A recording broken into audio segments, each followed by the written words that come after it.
Marcos capítulo 11. A entrada triunfal de Jesus. Também encontrar essa passagem em Mateus capítulo 21, do versículo 1 ao 11, Lucas capítulo 19, do versículo 28 ao 40, João capítulo 12, do versículo 12 ao 19.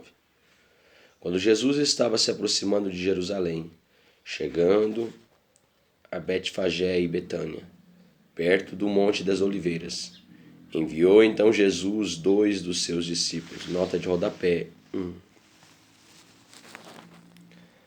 Aqui tem um início a etapa derradeira do ministério de Jesus, que acontecerá dentro dos limites de Jerusalém, chamada de Cidade Sagrada. O Monte das Oliveiras fica a leste de Jerusalém. Chega a uma altura de 823 metros, um pouco mais alto do que o Monte Sião. Do cume do monte é possível ter uma linda visão panorâmica da cidade, especialmente do templo.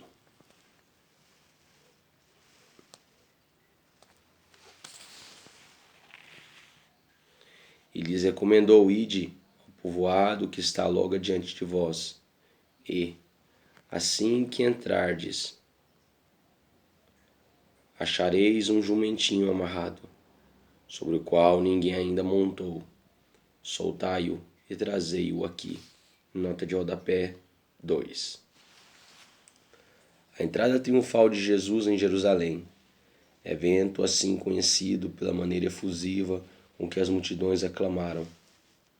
Essa chegada de Jesus Cristo à cidade abre a semana da paixão, lembrada dessa maneira para marcar os dias em que Jesus entregou a sua própria vida em holocausto por causa da sua paixão pela humanidade e para resgatar todo aquele que nele crê da sentença perpétua do abandono de Deus. Mais uma vez as profecias se cumprem, até nos detalhes. Zacarias capítulo 9, versículo 9, Mateus 21, 5, João 12, versículo 15. Como foi o caso de Jesus solicitar um jumentinho, sobre o qual ninguém ainda houvesse montado, numa ilustração do uso santificado dos elementos para o ritual do sacrifício. Números capítulo 19, versículo 2. Deuteronômio capítulo 21, versículo 3.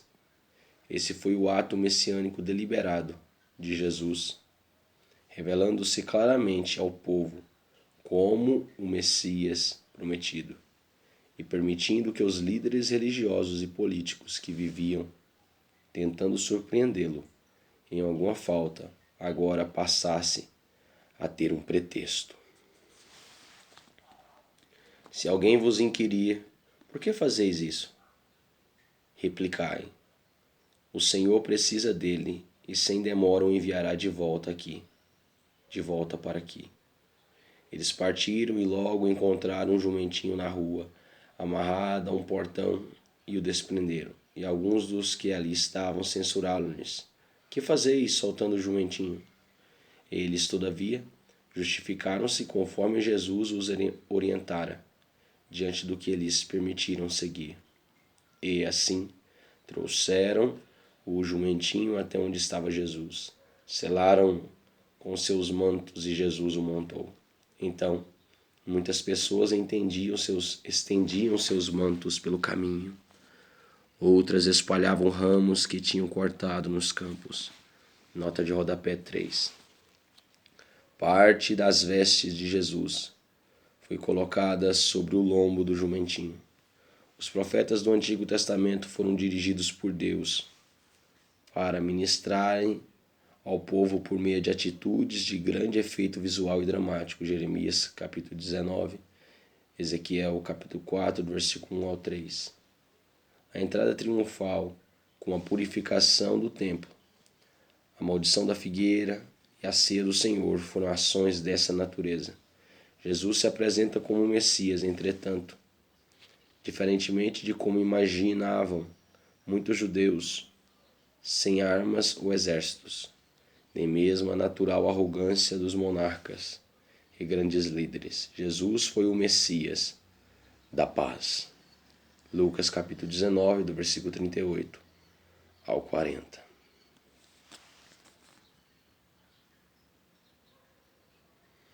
Tanto os que caminhavam adiante dele, como os que seguiam após, proclamavam: Hosana, bendito é o que vem em nome do Senhor. Bendito seja o reino vindouro de nosso pai Davi. Hosana nos mais elevados céus. Nota de rodapé 4. A expressão hebraica Hosana, já era de uso comum e por isso Marcos não a traduz para o grego. E proferida na aclamação de reis e governantes. O verso 10 indica que o povo reconheceu plenamente em Jesus a pessoa do Messias. O vocábulo tem origem na antiguidade judaica e foi usado por Davi em seus salmos, Halel de louvor. A passagem do Salmo 118, versículo 25 e 26, era cantada na ocasião da celebração da Páscoa, e como expressão de boas-vindas proferidas pelos sacerdotes aos peregrinos de todas as partes que chegavam a Jerusalém. Portanto, adequada para aquele momento, Hosana tornou-se um grito de júbilo e louvor a Deus por seus feitos maravilhosos. Então Jesus entrou em Jerusalém, dirigiu-se ao templo, observou tudo à sua volta e, como já era tarde, partiu para Betânia com os 12. Jesus purifica o templo. Também encontrar essa passagem em Mateus 21, versículo 12 ao 17, Lucas 19, do versículo 45 ao 48. No dia seguinte, enquanto estavam saindo de Betânia, Jesus teve fome. E, avistando ao longe uma figueira com folhas, foi verificar se encontraria nela algum fruto. Chegando perto dela, nada encontrou, a não ser folhas, porque não era a época de figos. Então a repreendeu: nunca mais, em tempo algum, coma alguém fruto de ti. E os discípulos escutaram quando proferiu isso. Nota de rodapé 5. As figueiras da região de Jerusalém costumavam brotar folhas novas no começo de março, mas só produzem frutos quando toda a folhagem está completa, por volta de junho. Essa figueira, como Israel, era uma exceção. Já estava coberta de folhas, muito antes do tempo, na Páscoa, mas sem oferecer nenhum fruto. O episódio serviu de grande recurso didático para que Jesus revelasse, especialmente aos discípulos, mais uma parábola sobre o juízo, com a figueira servindo de perfeita ilustração. Oséias capítulo 9, versículo 10, Naum capítulo 3, versículo 12. O acontecimento no templo e o evento com a figueira explicam-se mutuamente. Assim que chegou a Jerusalém, Jesus entrou no templo e começou a expulsar os que ali estavam apenas comprando e vendendo. Derrubou as mesas dos cambistas e as cadeiras dos que comercializavam pombas. Nota de rodapé 6. Jesus dirigiu-se ao átrio dos gentios, a única parte do templo em que os gentios tinham acesso permitido para adorar a Deus e unir-se para as orações. Os romeiros que vinham de todas as partes da Palestina para as celebrações da Páscoa tinham de comprar animais que satisfazessem as exigências rituais. Os sacerdotes mantinham um acordo com os vendedores e somente os animais comprados a preços caros, a preços exorbitantes, dentro dessa área do templo, recebiam uma espécie de visto de aprovação do sacerdotal, sem defeito e, portanto, eram aceitos na hora do sacrifício, entre aspas, sem defeito. ao lado dos abrigos dos animais. Os vendedores montavam mesas para troca-câmbio de dinheiro estrangeiro pela moeda local. As pombas eram oferecidas para a purificação das mulheres. Levítico capítulo 2, 12, versículo 6, Lucas capítulo 2, versículo 22 ao 24. E para determinadas doenças de pele, Levíticos capítulo 14, versículo 22.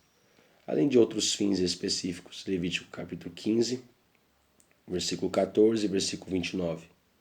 Havia também as ofertas que deviam ser entregues pelos pobres, Levíticos capítulo 5, versículo 7. E vários outros tipos de sacrifícios.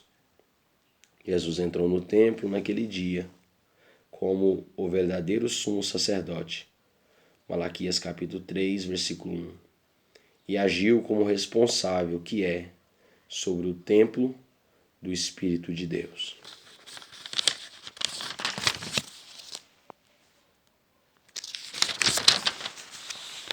Também não permitia que ninguém transportasse mercadorias pelo templo. E os admoestava exclamando: não está escrito? A minha casa será chamada casa de oração para todos os povos. Vós, contudo, a tendes transformado em covil de ladrões.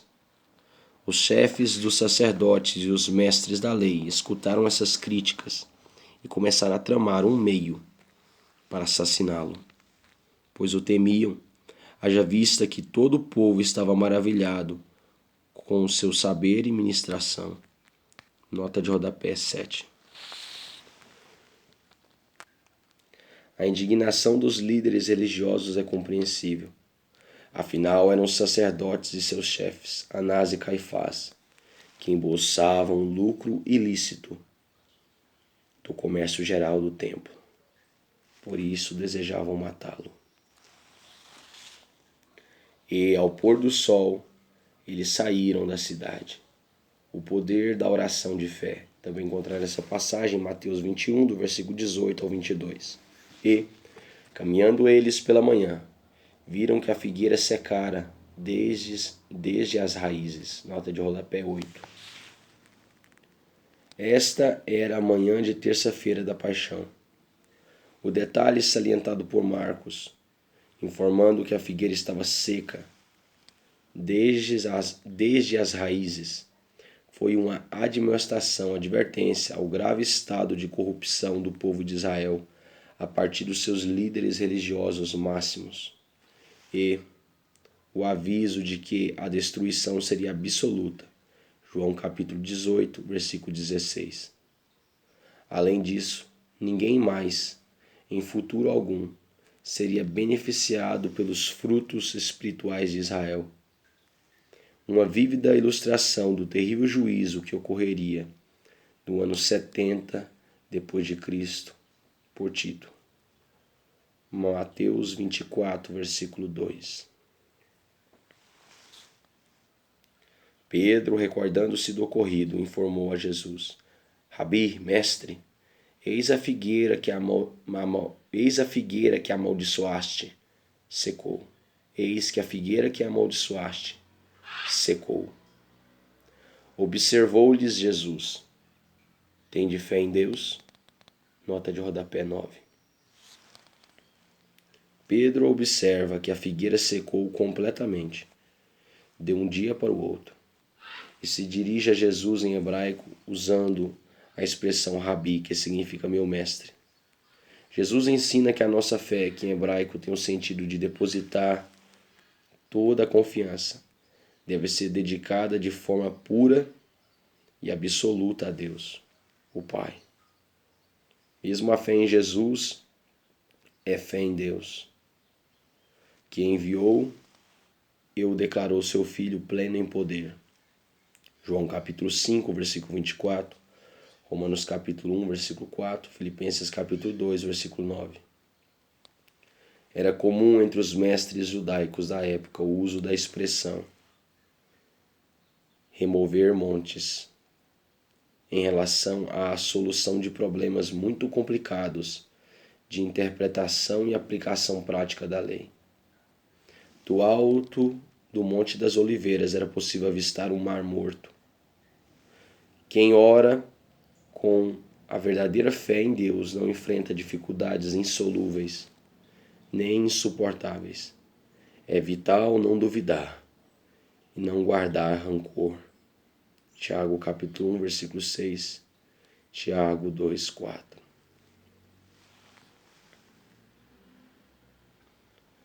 E, com toda certeza, eu vos asseguro que se qualquer pessoa ordenar a este monte, levanta-te e lança-te no mar, e não houver dúvida em seu coração, mas crer que se realizará o que pede, assim lhe será feito. Portanto, vos afirmo, tudo quanto em oração pedirdes, tenhais fé que já o recebestes, e assim vos sucederá. Mas, quando estiverdes orando, se tiverdes algum ressentimento contra alguma pessoa, perdoai-a, para que igualmente vosso Pai Celestial vos perdoe as vossas ofensas. Entretanto, se não perdoardes, vosso Pai que está nos céus também não vos perdoará os vossos pecados. A autoridade de Jesus é divina. Também encontrar essa passagem em Mateus capítulo 21, versículo 23 ao 27, e Lucas capítulo 20, do versículo 1 ao 8. Mais tarde, chegaram outra vez a Jerusalém, e Jesus, ao caminhar pelo templo, foi abordado pelos chefes dos sacerdotes, os mestres da lei e os líderes religiosos, que lhe questionaram: com que autoridade ages? Como vens agindo? Com que autoridade ages como vens agindo? Ou quem te outorgou tal autoridade para fazeres o que fazes? Nota de rodapé 10. O Sinédrio perguntava ao Senhor por que ele estava realizando um ato oficial sem ter cargo formal. O STF, o Supremo Tribunal dos Judeus. Lucas capítulo 20, versículo 2.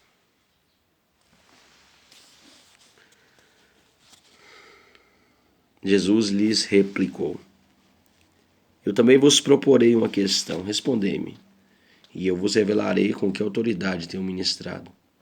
O batismo de João Batista provinha do céu ou dos seres humanos? Respondei-me, pois. E aconteceu que eles passaram a discutir entre si. Se afirmarmos do céu, ele nos indagará, então por qual razão não acreditastes nele? Se por outro lado declararmos dos seres humanos, neste caso, temiam as multidões, pois todos realmente consideravam João um profeta. Finalmente declararam a Jesus: não sabemos. E Jesus, por sua vez, concluiu-lhes: ora, nem eu tampouco vos revelarei com que autoridade estou realizando essas obras. Nota de rodapé 11. Os judeus usavam a expressão céu ou céus, muitas vezes em substituição do vocábulo divino Deus, ou como muitos judeus grafam, ainda hoje, D-US, procurando evitar assim um possível mau uso do nome de Deus. Êxodo capítulo 20, versículo 7. Com sua pergunta, Jesus deu a entender que sua autoridade provinha de Deus, da mesma maneira que o batismo de João Batista.